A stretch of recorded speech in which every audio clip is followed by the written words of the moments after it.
Hello, everybody, and welcome to the latest in our series of speaker interviews. I'm delighted to have with us today José and Martín Quesada, who's the co-founder and CEO of Crew, an AI studio providing strategy and AI-enabled solutions primarily to PE funds and their portfolio companies. José will be joining us and speaking at the AI in Financial Services Summit on the 21st of November in central London. José, welcome. Thank you so much, Maurice. Delighted to speak to you. It's very good to have you with us today. Let's turn to the questions. What do you think the immediate use cases for financial services are that are presented by the current AI LLM models, large language models?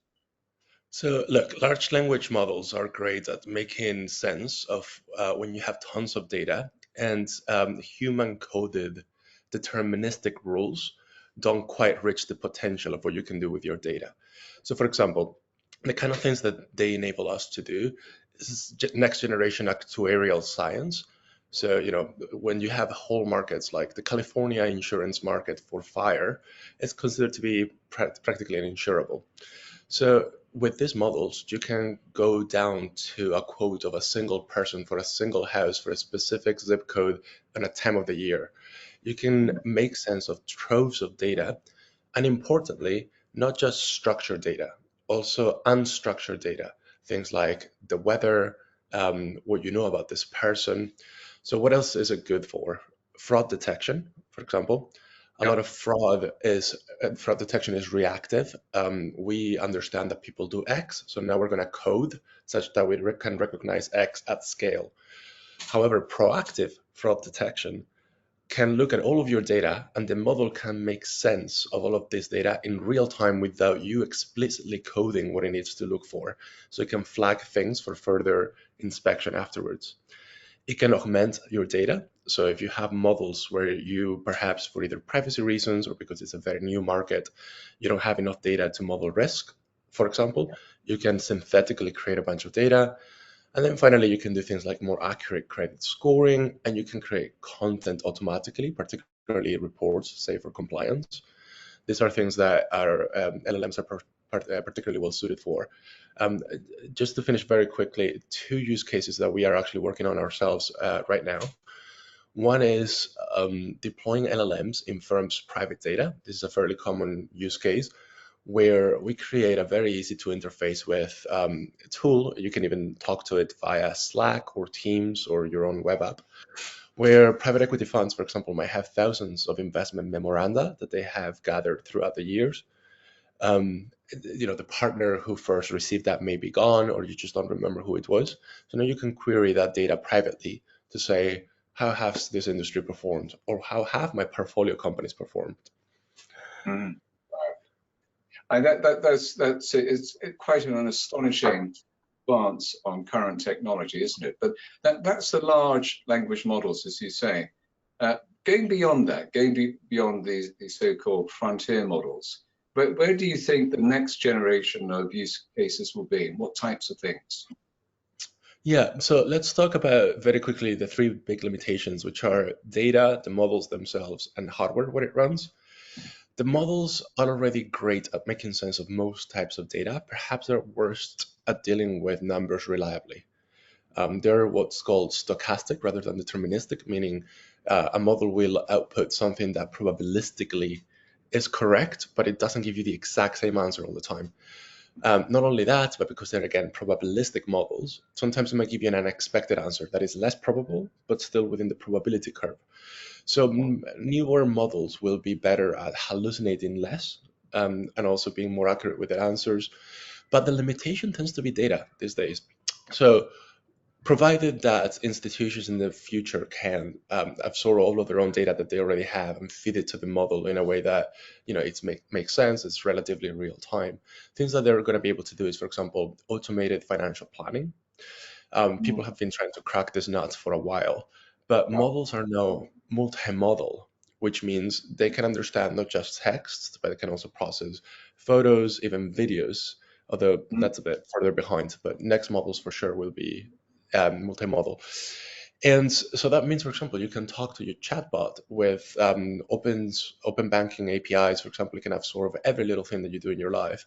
It can even Yeah. look down to where area of the world do you live in, and it can even take into account verbal input of, how aggressive do you want to be with your investments, how much risk appetites that you have, what's your planning horizon. Really quickly, just so that doesn't take forever, other things that are going to be in the horizon is real-time fraud detection. So we already talked about proactive. Now it can be down to real time. Uh, Predictive customer service, where you can do sentiment analysis, for example, as people talk to you, and react automatically without a human being intervening. Or Mm. even before someone even interacts with customer service, you can see how they interact with your product. If they do something like rage clicking, when you just like something's not working for you, so you just go try to get it to work. You can Yeah. even proactively react to that. Automated compliance, portfolio management, all of these things, models are going to become better and better, because the financial industry is particularly well suited because it's flush with data. So it's the perfect use case. So very much moving from being reactive in a sense to proactive and anticipating.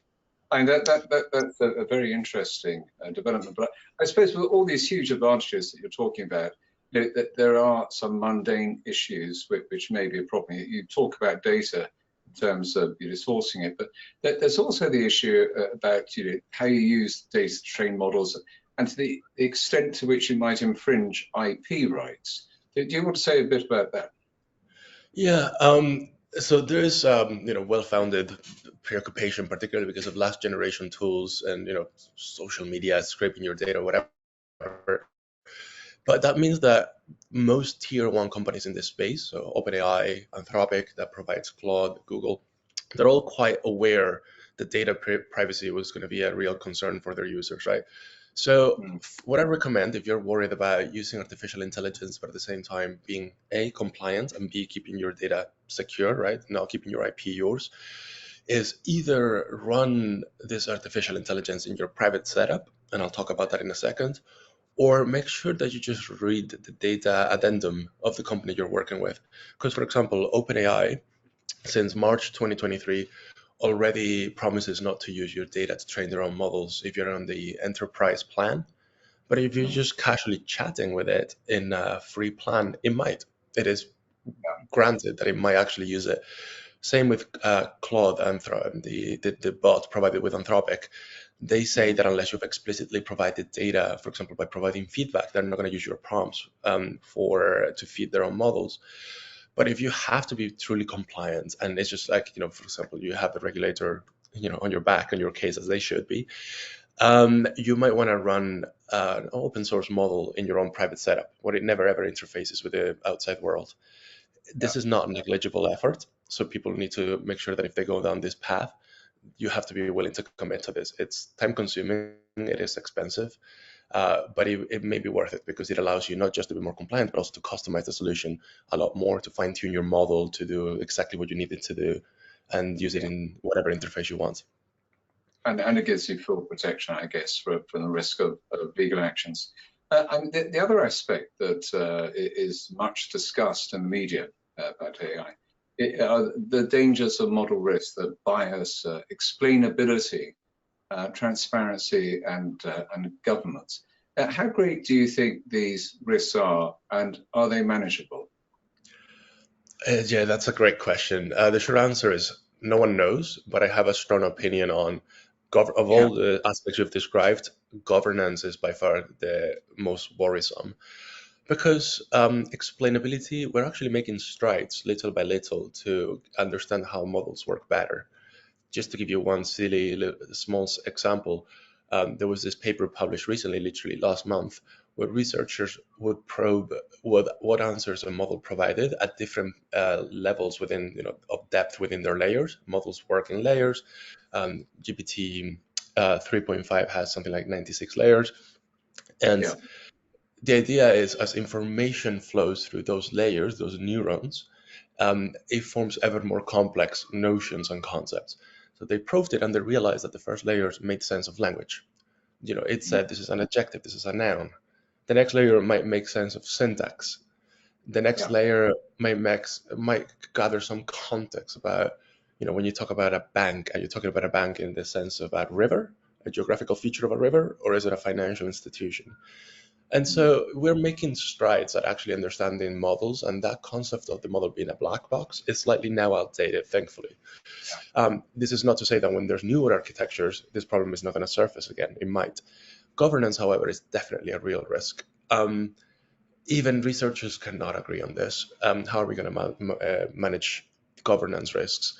To give you, again, just one example to illustrate the point, models are going to become ever more capable. So we're not going to be able to be on top of we're not going to be able to subjugate these models, so to speak.